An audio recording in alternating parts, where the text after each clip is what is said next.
Hello, everyone. Good morning and good evening, wherever you are. My name is Nadeem Zahid. I'm the CEO of New York's Networks in the US. With me here is Matthias Lichtenaka. I hope, Matthias, I said your name right. I'm always very nervous saying that. It's almost close. Lichtnecker, just like Schwarzenegger, only a little bit brighter. Okay, great, great. So let me introduce uh, ourselves. And somehow I have lost the control here. Matthias, can you forward the slide for me? It's gone for me as well. Interesting. Okay, why don't we go here actually? So, Yeah. let me go back to slide one here, a little bit of hiccup. So meanwhile, let me introduce ourselves. So Matthias and I go a long way back actually. So my background is going here. So I have a background with companies such as, Cisco, Brocade, Juniper, Extreme, Live Action, and cPacket. So mostly, if you can see, networking industry, network visibility space, and that is exactly our topic today. And Matthias, as you can see, has extensive background with companies such as IP Fabric, A10, Live Action, etc. So he also comes with a very strong background with a network, visibility, observability, and security space. So both of us actually line very well in the realm of network observability and space, and both IT and OT side. So I think we are. I hope that we are well suited to give you a good perspective on the topic that's today. So without delay, let me dive into a little bit of the house cleaning stuff here. So housekeeping stuff. So agenda and flow today is IT and OT trends, walking you through some of the leading trends at the high level in 2026. Um, um, we'll have a little bit of Q&A window at the end, and then some of the next steps for you guys. So in today's webinar, we're going to give a prize as well, and that's a mini drone. For anybody to win the prize, you must stay throughout the webinar till the end. That is a condition, must be from the relevant industry related to the topic, and in order to reach out to you, must have a valid work email or phone number or contact with us. Simple as that. So having said that, let's start with this beautiful picture. You're on top of the mountain here, looking at 2026 ahead of you. It's still January, so the idea here is to give you a really big picture view of things, right? So so your CISOs and CIs have obviously strategic objectives, and if you're network and security architect, see there are quite a few on this webinar. You want to make sure that you are aligned with your strategic objectives, with your leadership. You know what is happening in your industry, what changes are coming. For example, people are nervous, about AI and all that stuff that's going to take away our jobs. So, what is all this happening around us, right? So how do we align what we do in our daily roles with those major trends? Obviously, we can't boil down the ocean here and talk about every possible trend. So we have picked some selective trends, right? And that's where these trends come in. So the trends we're going to talk about today include AI-driven security and observability, evolution of observability as a platform in the IT and OT industry, unification and consolidation of IT and OT, OT resilience, zero trust, which is very hot, and then compliance, some of the compliance and regulations that are in place or are coming down the road, and cybersecurity skills that they pertain to all of us, who want to basically continue to survive in this space. So I think those are some of the well-aligned trends that we're going to talk about today. So having said that, let me kick off with trend number one, which is AI-driven security and observability. I thought I'll kick off with the most, favorite or whatever, the most interesting trend first, right? So everybody's talking about AI, right? And Matthias has an opinion about the word AI driven or not. He is going to obviously chime in later on. But the trend basically pertains to at least three subcomponents, right? It's basically about AI-centric cyber defense. It's about AI-driven observability and risk management, right? So there are three, so it's a kind of a triangle. So when we talk about, defense, as believe it or not, the hackers are always 2 steps ahead, and they are usually, smart. So, and persistent, right? So AI, like any technology, hackers are usually the first one to adopt it and use to their advantage. So that puts defense, to kind of race and be ready to use the similar technologies to counter that. So AI security operations basically is shifting from now reactive to more augmentic workflows, right? And using AI tools to triage alerts, correlation signals, and recommended automatic responses.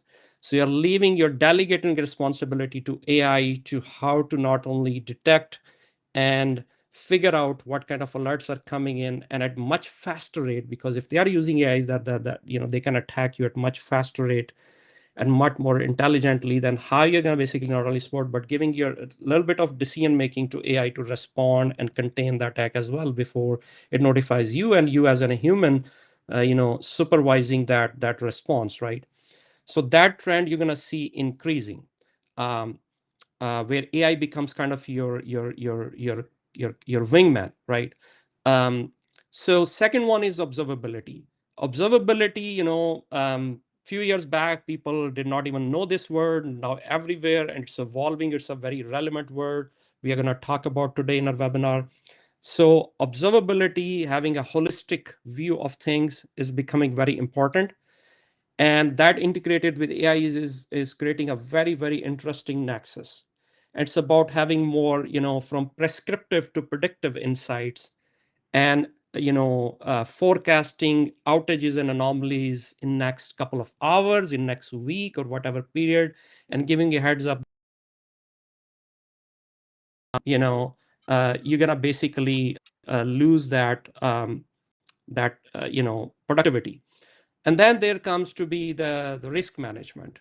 So how organizations are formally assessing AI security risks from obviously attackers, from hostile nations or hostile forces, is important in terms of deployment, increasing focus on AI governance, misuse prevention, and insider stuff, and all that, and monitoring basically based on AI.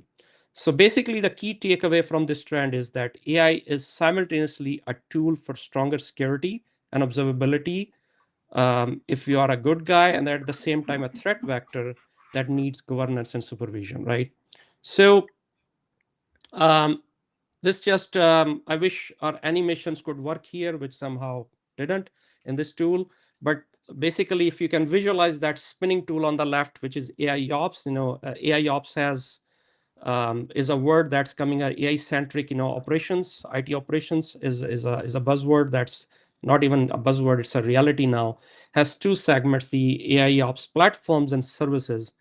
And we as network engineers, at security architects or network architects, or cloud operations or site reliability engineers, generally mostly care about the platform side, because those are the tools you're going to use. You can see basically it's all about assuring business continuity, whether it's security delivery angle, it's application observability across this hybrid environment that involves critical infrastructure, which is heavily OT centric, data center, high performance computing, and the hybrid cloud environment. AIOps you're going to see everywhere in the coming years. And this just shows you the journey, kind of how AI-centric security and observability has been moving over the last kind of couple of years. Obviously, we are talking about not the hindsight, but the picture forward. So you're going to see in 2026, about 45% of Fortune 500 companies board will now have a special position created, a hybrid position called Chief AI Security Officer, right? Or it's going to become part of the CISOs. So CISOs are managing now not only just digital transformation security with the CIO, but also the AI transformation. So it's a major initiative across many companies. And that is going to become, if you're right now on this webinar and you're a VP or director of security, or you're a CISO, that is something that is, if not already becoming, is going to become part of your role in 2026 and beyond, right? And then there's some other statistics. Basically, you're going to see, that major global powers will call for cybersecurity conferences, conventions, and AI is going to become a key component to be discussed along with the cybersecurity space. Matthias, you have to say anything about this, or before I hand off to you for number 2?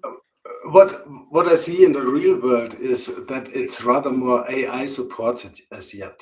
It's not yet AI driven, which in my opinion is a good thing, but it's rather more AI supported. But the industry calls it what they think it shall be.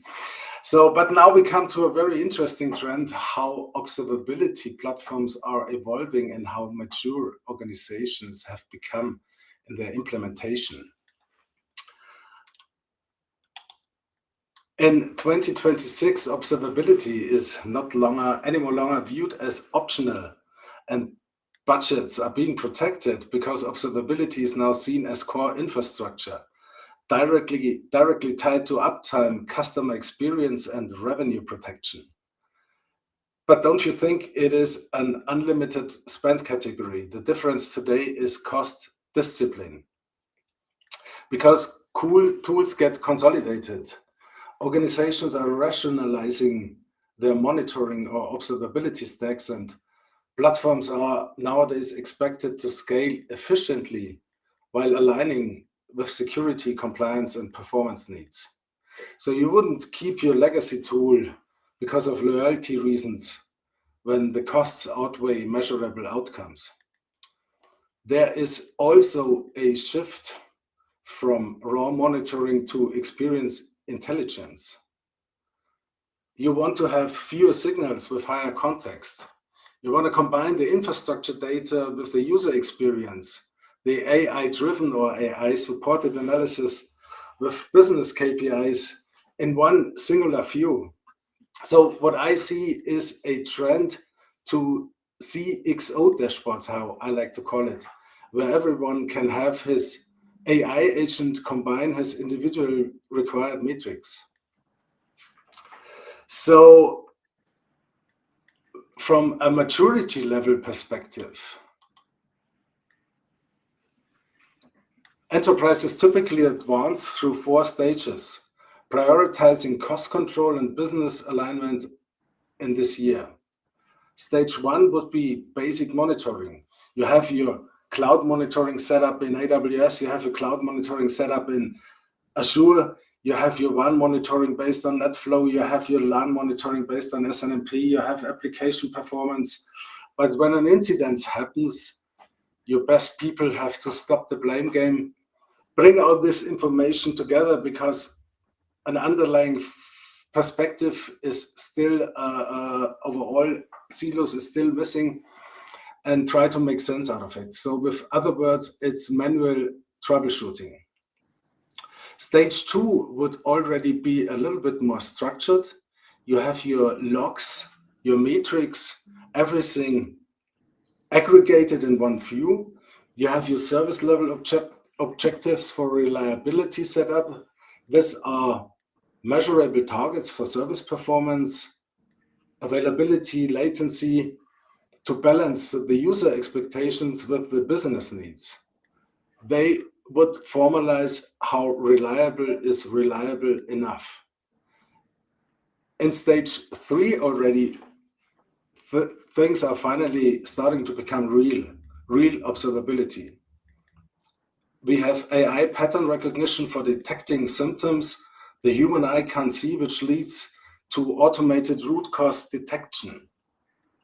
If we have a grip on the now, we can look into the future with predictive analysis. For remediation, we receive suggestions, but it's not yet the self-healing behavior. Obviously, a lot of people already advertising. That would come in stage 4 with proactive observability and automated root cause analysis. This is also, I believe, the turning point when we let AI decide to make changes in the config. But even more interesting is a new common language is evolving for an integration to the business world. It's no longer 2% packet loss per hour. It's $150,000 or euros lost because of 2% of packet loss per hour or something similar. We are moving towards business observability, where management and IT find common terms. So here we have a source, a graph who would show us that around 40% of the companies are still in the monitoring area, with some people really try to figure out what observability is about, and 50% already think they are mature in this process, and about 11% on the way to the level 4. So our contribution from the NEOC side of things is we start at the OC layer 1. We create a copy of the Ethernet traffic, aggregated from the various segments, and forward it to our security monitoring appliance. This appliance has a rule set behind and processes the traffic against this rule set, which can be updated by third-party threat intelligence with the help of AI. And whenever there is a violation, we would write a log into your SIEM or into your NDR solution and provide you with a conditional PCAP file for court-proof evidence of the event who triggered that log. And with that, I would give back to Nadim for trend number 3. Great, Matthias. Yeah, so per your point on observability chart, right? So it's interesting, couple of years back, actually not couple of years, but 5 years back, I would go to different trade shows and I will ask people, hey, started using the word observability, and people didn't know what is observability, what's the difference between monitoring, visibility, and observability. Seems like now, per your chart, that more and more people are becoming familiar with observability, not only familiar, while you see the bottom kind of 40% still experimenting, still figuring it out. There is a big chunk of the people who have figured it out and kind of now in the adoption phase and know what they need. They're just more out there shopping for the tools and all that stuff. And then about 10% who think they have they are really ahead of the curve and they are really using it and they consider themselves now expert in it. But so you can see kind of 10% on one side, 90% on the other side. And that's why in the coming years, you're going to see a lot more adoption of observability tools, which uses visibility and monitoring, as you mentioned in the packet all case underneath. And, generally people correlate observability with only application side, but, there is security observability, there is application observability, both angles, right? So a debate for maybe some other webinar or topic, but very interesting thing to see. So with that, let's dive into number 3 for 2026, which is unified IT and OT observability and security. And this is huge, guys, right? So this is, I think, perhaps the highlight of 2026, right? So we, for the years we have seen OT being a silo, remote plant offices, whether it's, either the shoemaking company or it's all the, popcorns or things we eat, or it's the automobile manufacturers, or it's the factories, the cement factories and construction and this and that, right? No matter what it is, it's a plant, and it's even could be oil rig. It's far deep into the ocean. It's kind of disconnected, right? And the people and crew who lives here has a separate kind of life. You're dealing with new SCADA systems. You're dealing with, legacy. You're dealing with PLCs and, still Cat 5 and Cat 6K cables and 1 gig speed. Well, a lot of that is changing now, right? So the IT has been way ahead. We have gone through data center transformation, virtualization, hybrid cloud, and all that stuff. So that trend is now catching up on the IT side, the OT side, and the OT has to follow. So you see this huge convergence because people are realizing that, hey, Now OT becoming that big kind of silo and island in itself is an easier attack surface. It's an easy target for the attackers, and most of that happens to be a critical infrastructure piece of any nation, right? So whether it's the nuclear plants or it's the oil and gas pipelines, oil rigs, or whatever that is, even the financial institutes are now kind of considered part of the critical infrastructure. So you have to make sure that you prevent it from cyber attacks. You have to make sure that you can remotely monitor as a single pane of glass what is happening there, get all the telemetry data out of the OT sites. So that is driving this trend.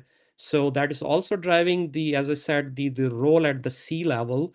So the CISOs are now expected to have this basically integral role of under their managing both OT and IT side, but also at the NOC and SOC level, right?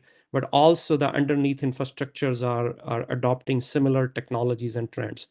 So on the OT side, you see, for example, Ethernet as a technology being proliferated into the environments, and that's because that's what's standardized on the data center or IT side.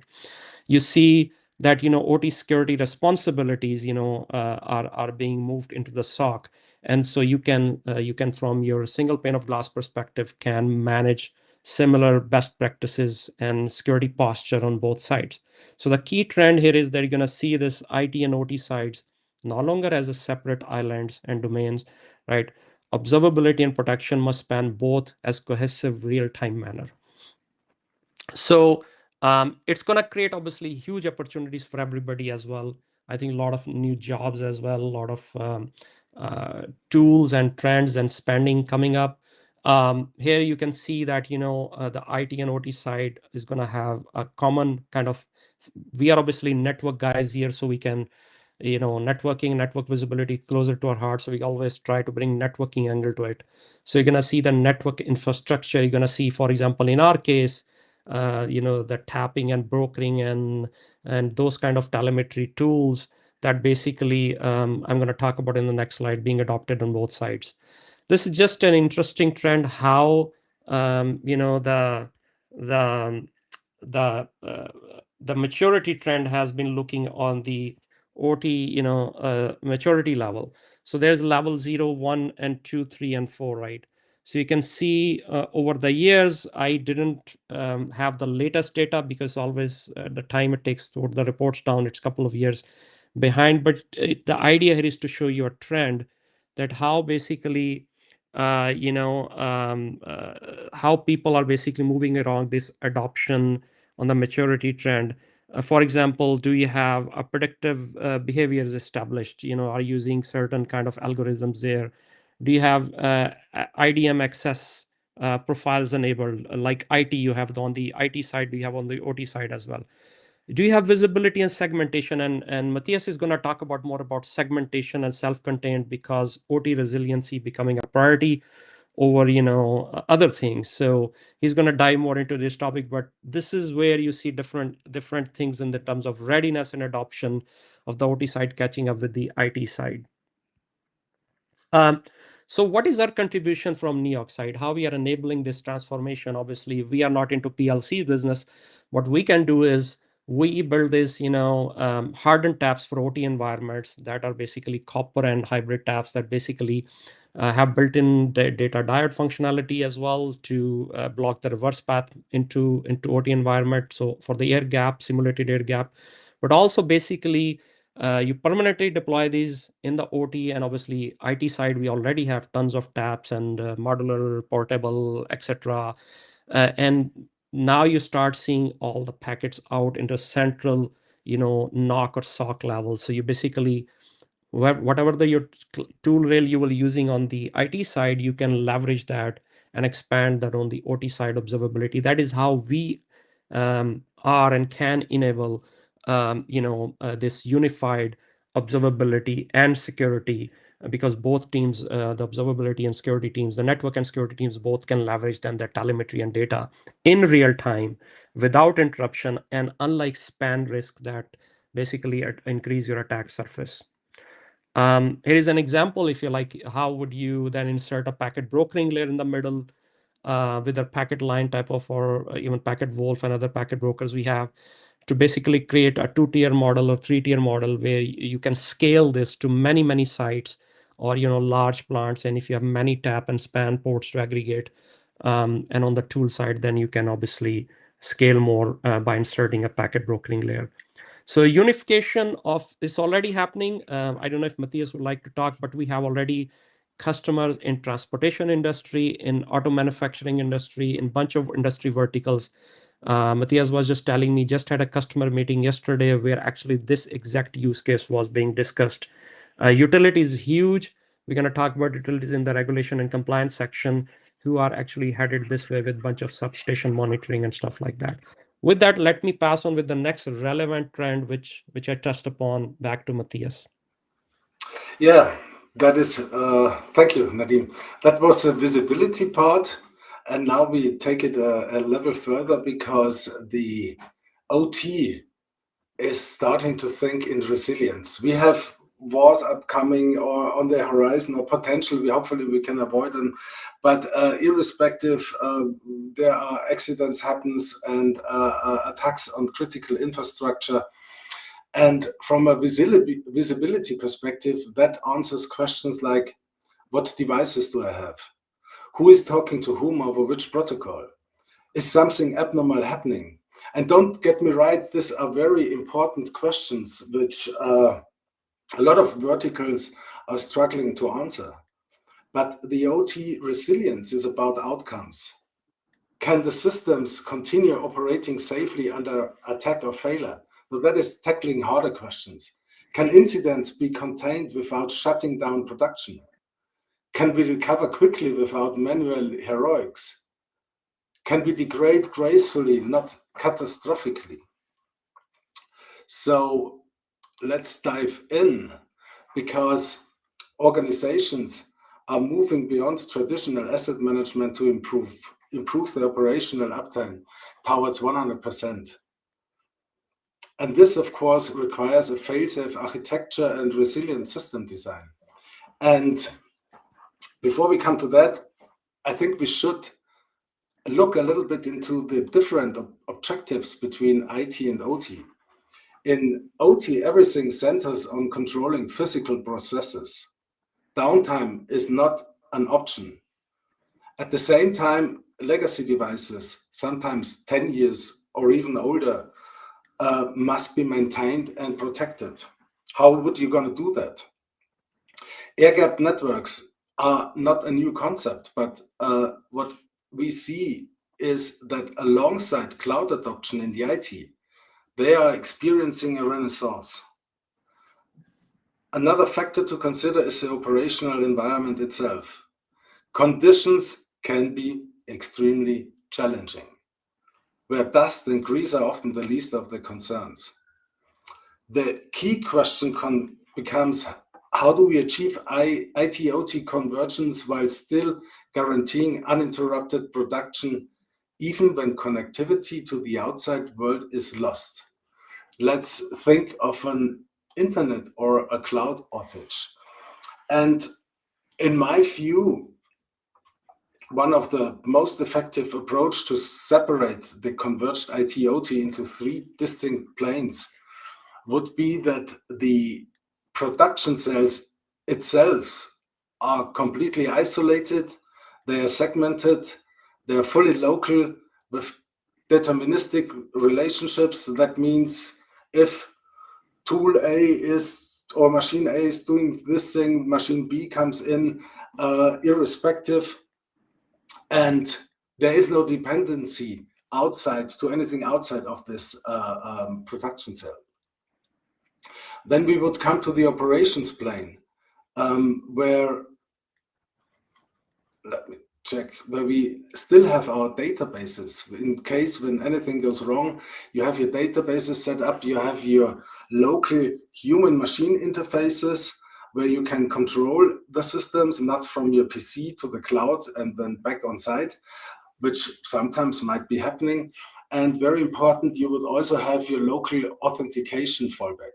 In case you have a third-party identity provider and there is an outage, you should still follow the zero trust objective and be able to authorize any machine identity or human identity. And finally, we reach the enterprise plane where the internet and cloud connectivity comes into the play. There you would have your analytics and reporting and handle things like remote access. So we also have a graph about the OT downtime impact. Nadim, do you want to say a little bit about that? Yeah, absolutely. So basically, per Matthias' point, the resilience is taking a priority over. I mean, visibility is now, per my previous section on the trend, and anybody, I think, it's a no-brainer. Basically, everybody knows. All the CISOs, CIOs know they gotta have visibility. Not only visibility, they gotta have unified visibility and observability, right, and security across the environment. So end to end. And this is where a new term, digital experience monitoring, is evolving. I mean, if you are a network architect or network engineer, as you know, or security engineer or security architect, you know that your job profile has expanded. You're not managing a box. You're not managing, silo and island anymore. You're managing end-to-end environment from user to the application, whatever falls in the middle, or from a workload all the way to the other side. So whether it's the cloud portion, it's your private data center, it is a remote site, it is. So that is where the term digital experience monitoring, because it's about the user experience, is about production, it's about real things that the C levels care about, and in a highly competitive environment in the world that we are living in now. So basically, in that sense, the OT resiliency is uptime and production is the prime objective. And to enable that, you see basically what were some of the factors that caused outages over the years, over kind of 3 years up to 2024.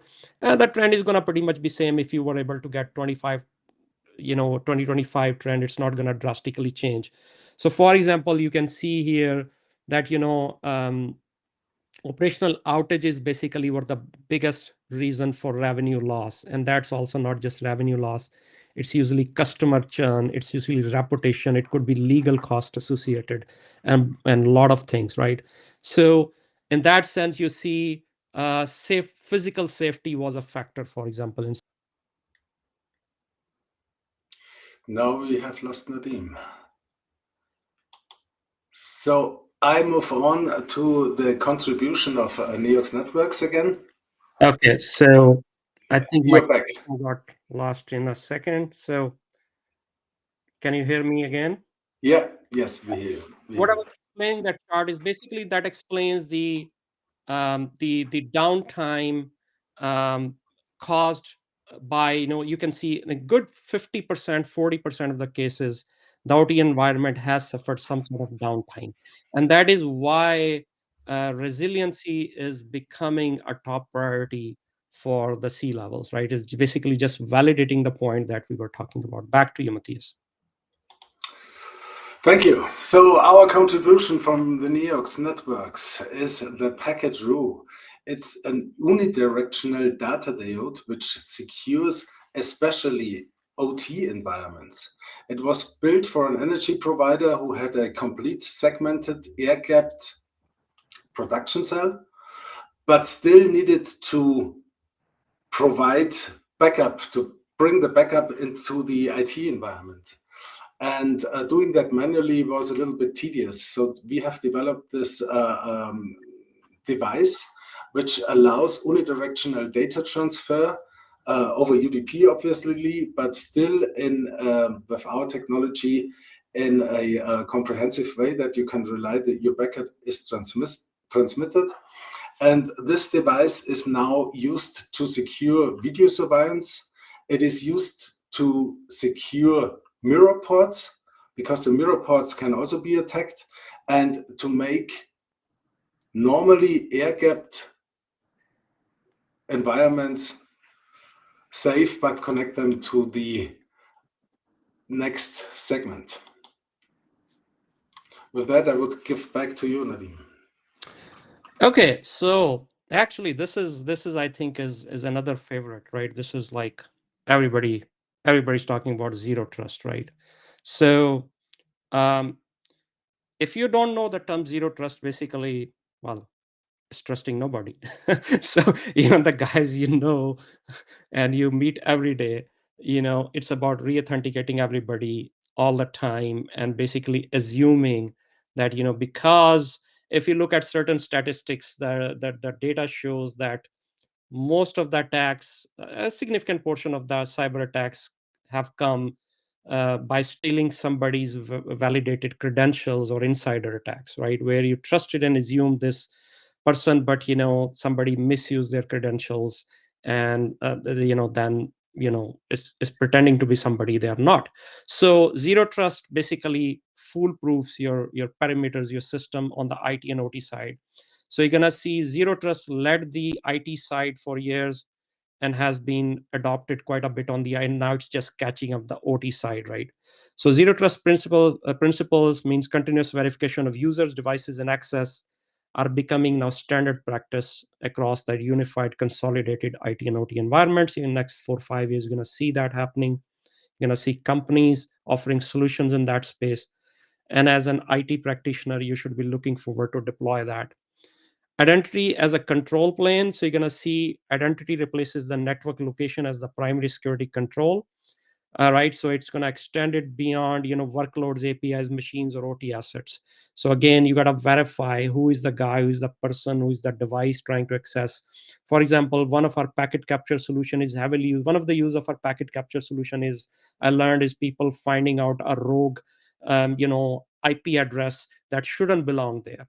It could be a server, could be in your thousands of ports you're connecting to. There is one thing in there that you just don't recognize, that where the hell this comes from, right? So basically, that's where these tools are used to spot loopholes, to make sure that right credentials, right people come in. So zero trust mechanism and repeating and continuous monitoring is a key component of zero trust.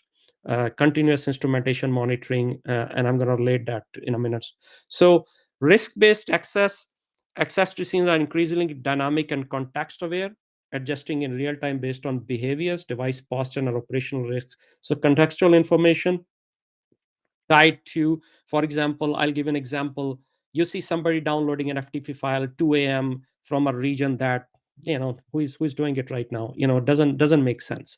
So unusual hours, downloading a large file from your database, as Matthias said, about your OT sensors or whatever that is unusual behavioral analytics that's going to trigger, obviously. So it's the same guy verified, but behavior is unusual. So that's contextual information.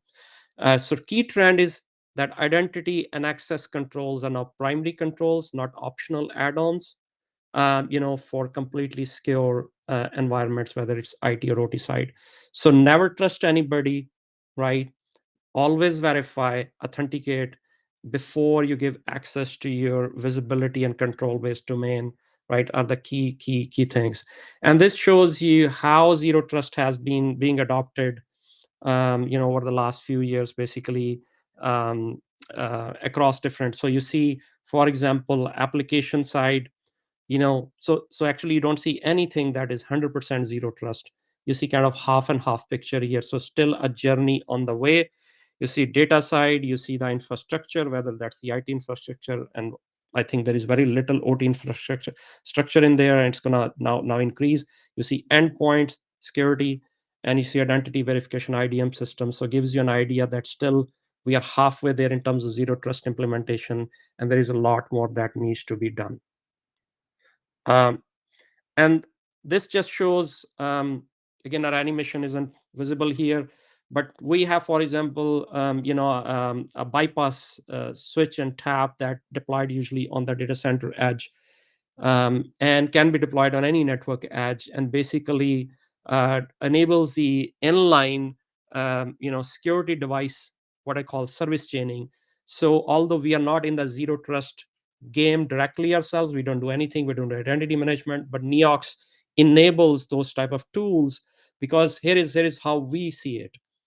If you have tools that verify identity make sure the wrong person doesn't get in, doing all the checks, intrusion detection, whatever. But if that tool itself comes down, then you have a loophole, you have a window open for somebody to get in, right? So we make sure that tool stays up and does not come down. And that's where this service chaining. So we are basically making sure we switch over. We have this active standby, all these kind of mechanisms, a detail for some other webinar. But that is the game. We are an enabler of zero trust. We are not in the zero trust game ourselves. That is our contribution to this trend. And with that, I'm going to hand off back to Matthias for the next trend. Okay. And now we come to the most exciting subject for a lot of people. It's painful. For some, it's very helpful, but for the majority, it's absolutely necessary. It's compliance, regulations, and governance. Because it's tedious or such a burden to start the required work like inventory, documentation, evidence collection, just to name the most obvious. Shortly before the next audit, organizations are beginning to operationalize compliance directly within their tooling. That means the tools have to follow the processes, right?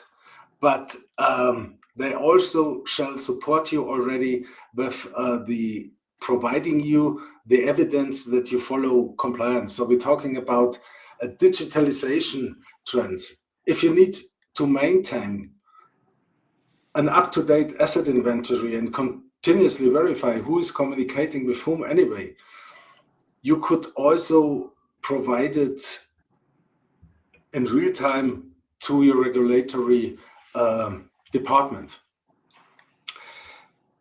The major difference, at least I can talk now for the European Union, we have strong regulations for the financial industry with DORA.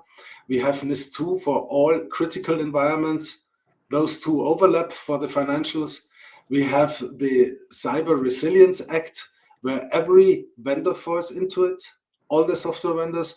And we have the EU AI Act, which even the richest men in the world have already become known to it. All these are laws in the European Union.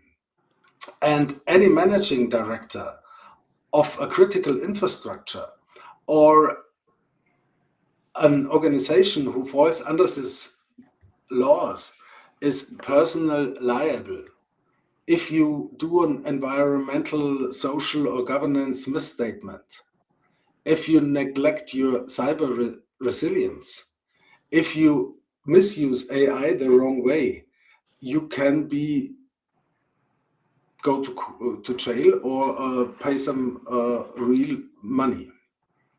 So the major difference is it is a serious law now. And when you see that from a global perspective, I think it's fair to say that the European Union is the world's most regulated area, while the US relies on standards like NIST, Nadim, right? But it's also aggressively enforcing that they are there. I Yeah. believe in the Yeah, I mean, in US also, it's catching up. I mean, so there are a lot of new executive orders that mandate a lot of recommend a lot of things, and then there is also new regulations coming. For example, I was talking to a utility company on the East Coast in a trade show. We had a very good 1 hour long conversation, and the person who was a network architect told me that several new compliance regulations are coming this year that require now utility substations to be monitored, tapped. You're going to have the telemetry data. You're going to have the capture solutions and stuff like that. So I agree with you. This is US is definitely behind EU, but it's coming up. The Middle East, Africa, and APJ region, they have hybrid models. We are not so deep in there yet, but we see also areas where there are strict rules for making critical infrastructure safe. That is a common trend across the globe in any case. So that would be one for you, this statistics, Nadim. Yeah, so it's basically just showing, again, some interesting trends like, how many people basically are generally educated about, generally at, as I said, at the functional level, we care less what the CI or CISOs is sleepless about, because as you said, the organizations can be fined, they can be, but it's usually the top, the strategic tier that thinking about these things, compliance and all that. And sometimes it feels like a hassle down there that we have to, let's say, acquire a packet capture appliance, deploy it, wire it up, and then keep packet data for certain number of weeks and all that, until we have a bad day and we really realize that actually why it is important. Because then you have to, suddenly a forensic experts or law enforcement steps in. Let's say you're a bank and there is a major, major cyber attack that happens. People's credit card information, a lot of financial information gets stolen. Obviously there are legal repercussions, there is customer churn, there is reputation loss of revenue, all that stuff. And investigation agency is going to step in and going to ask, hey, where is your data, where is your packet data when it comes to network? And then that's not the time to realize it. So but it's important to understand that, to tie what your leadership is facing, and as network or security architects, that you're thinking about those things. So network analysis would also be a subject for a complete webinar. I just want to say, with this technology, we would provide court relevant evidence. And with that, 46 minutes, Nadim, we come to our last trend theme. Over to you. Yeah, and hopefully this will be actually the most what's in it for me type of thing, for everybody. So I think it's not going to be boring, at least. So the cybersecurity skills, hey, all of us want to grow in our careers and we want to be successful. While we are doing all these things, all these other six trends, and enabling our organizations, our leadership to be successful, and we want to make sure that we are also ready. And it's kind of yin and yang. So we can't be successful, it's not just about tools, it's still a lot about humans. Yeah, I know we are nervous from AI that it's going to take our jobs, but still a lot. I think that you got to take the role where you become a great AI prompter, and you AI is like a horse and you ride it and not let it ride you, right? So basically, that's the world we are leading to. And in terms of skills, it's very important that everybody, at Neox, our CEO Temur, always says, everybody in Neox says, and basically everybody contributes to the innovation and to contribute to the revenue growth and all. Similarly, in an IT organization, I think we are heading to a time where everybody is going to be in the cybersecurity and visibility space. No matter what your role and job is, you got to have certain skills acquired, that you're at least educated about what vulnerabilities you or risks you could contribute to, what loopholes you need to spot. For example, we see the network packet brokers are usually deployed by the network engineers, but increasingly being funded by the security team. So there is NetSecOps collaboration within IT organizations, that because both are beneficiaries of the network visibility, because now they can suddenly see, wow, what is happening at the network level. So you have more actionable insights that both are benefiting from. So in terms of cybersecurity skills, you see on the right side, there's certain technical skills industry expects people to acquire, be more aware. There is human in the loop security. Without that, security is not complete. And then you have also certain soft skills that are expected out of you, but more on the technical skills here. The cybersecurity skill development, you have to invest in it, learn about it. This webinar is part of that, right? And so if I go to the next slide, it's also going to benefit you, as because there's a lot of jobs that are still coming up. I think it's a hot area where I think you basically, by doing that, you invest in your own career growth as well. So Nadim, can I quickly chime in here? I mean, the absolutely. situation might be a little bit different in your area. What we see here in Europe, we still have a lack of skilled people, especially of those skills you just mentioned. Yeah, Also, and that just shows what you just said. You see that about 69 to 70% security teams are still understaffed, right? And you still have lack of skills. So it's you have several open cybersecurity field jobs out there. And there's all of, especially the AI nexus is going to drive. If you are AI educated, AI aware, visibility expert, forensics expert, your AI educated, AI, aware cybersecurity professional. I think there's going to be always a demand for you, right? So these statistics just prove what you just said, Matthias. Okay, that kind of, we are reaching the top of our hour. So at the very end, summarizing, and Matthias, feel free to chime in here. The summary is to take away is that, IT and OT observability is becoming essential. It's under kind of strict control and ROI control, but still, I mean, the good news is that people now have dedicated budgets, they're giving it. It's not like considered a cost center or yeah, why we should have it kind of thing, but it's kind of essential. Like, what is the strategic and functional importance of it, and now it's a matter of doing it right. IT and OT security is becoming identity driven, as we talked about zero trust and other things. It's more automated, AI being a companion of you, although you can, all the time debate whether it's AI means more automation or it means more predictive or prescriptive. It's a journey that's going to continue, but AI is going to be there, and it's more efficiency focused. OT security is now prioritized more, and in terms of resilience, so and uptime of the production environments. So you got to have foolproof environment. Hence, we mentioned things like air gaps, and just don't let it happen. Don't take 1% chance, right? And that is generally the mindset. Uh, Threats are more automated, right? Again, AI, while budgets remain constrained. So the challenge for the IT leadership is basically how to do more with less. And that is another reason why they want AI, because with AI you can do more with less. And then you have operational operations, SecOps or NetOps or Cloud Ops emphasize consolidation outcomes and sustainable staffing, as we just touched upon the skills and staffing challenges in the last slide.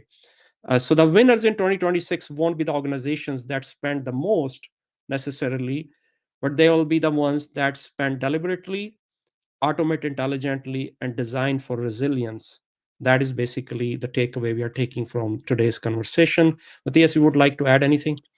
Nadim, perfect. I would just say, for me, identity-driven authentication, or the zero trust theme, that is one of the strongest next to the resilience of the OT. But everybody has his personal favors.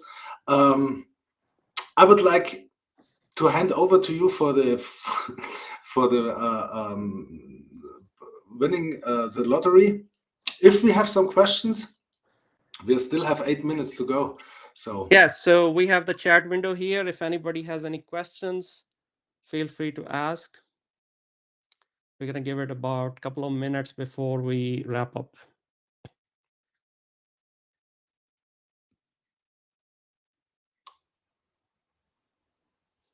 Okay.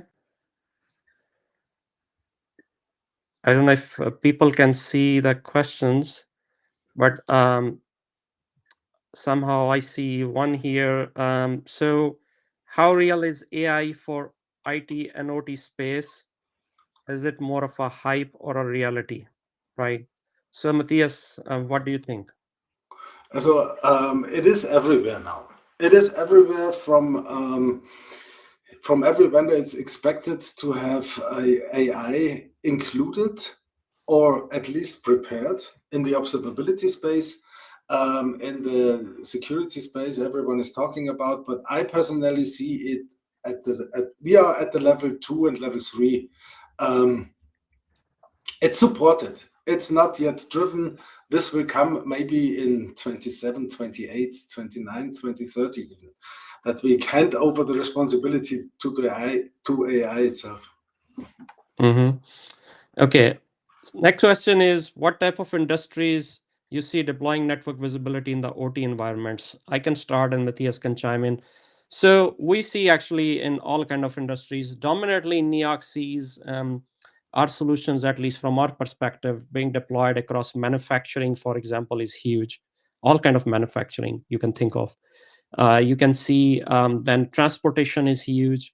critical infrastructure is becoming dominant everywhere, whatever you consider as part of critical infrastructure. Matthias, what else you see across Europe? Energy, but I must admit I haven't understood the question. Can you rephrase it again, So the please? question is basically, we talked about all these OT environments, right? Yeah. So they are basically asking that what kind of industries in OT specifically we see, we see the need for network visibility, monitoring space, observability, whatever you want to call it. What industries now, if you break it down into different, like for example, I would say auto manufacturers, like, or most important, also for me, but that is also maybe my favor, is energy. All the energy, because that is the most critical infrastructure, as we have personally seen in Berlin, where there was an attack on the infrastructure and 45,000 households were directly at Christmas without electricity. I mean, when you think about the Ukraine, that is probably nothing, and I apologize, don't get me wrong, but we don't need to have that either, so that is the most important thing for me, the energy sector, but also transportation, just like railway or air industry. That are the things which are critical. Okay, so we're gonna wrap it up here quickly. The last we can take is where do you see the packet capture mostly being used for cyber security? I would say that mostly in the highly regulated industries like financial services, or government sector, and things like that, where obviously wherever you have a need for incident response and forensics and containing a cyber attack, where you need to go back to the packet data and find out why it happened, where it happened, who did it, when it happened, all there is nothing, and court evidence to prosecute, to defend, would be all those kind of industries. Matthias, you have anything to add? This is, as I used to say, everywhere where the network and the security matters. Because it is not an active protection, but in retrospective, you can find out everything what you want. And if you use that for troubleshooting, or if you use that to verify if you have cleaned out, for example, a breach completely, or if you want to verify exactly who was talking to whom in the past, there is nothing. The truth is in the packet. Let's close it out with that. Great. So somebody's saying here, a LinkedIn user, that was a very good presentation. Appreciate that. That's exactly what was the objective. So if you like it, we really value that. And there's going to be a recording available as well pretty soon. We'll clean it up and provide a recording. So just to show you, if you're interested in Neox products, we have a pretty rich portfolio for IT and OT observability and security. So feel free to reach out to our website later on, which you can access it here if you want to scan the QR code now, or there is a URL, neoxnetworks.com. So find out more about our solutions. Feel free to reach out to me or Matthias or anybody for that matter. And I'll be happy to help you in any case. So we're going to take the list of the attendees. We are going to have statistics that the attendance duration. So whoever the people who attended, who are still completed the webinar, we're going to pick a winner out of that. And we're going to do a lottery, whatever. And we'll reach out through your email or contact you provided later on after the webinar, hopefully within this week. So that is the intent here. Stay tuned for our upcoming webinars. We're going to announce soon, and we're going to continue this series throughout 2026, hopefully to keep you sharp and relevant to your industries. Thank you very much for your listening. And we thank you very much for attending. Have a great day or evening. Thank you.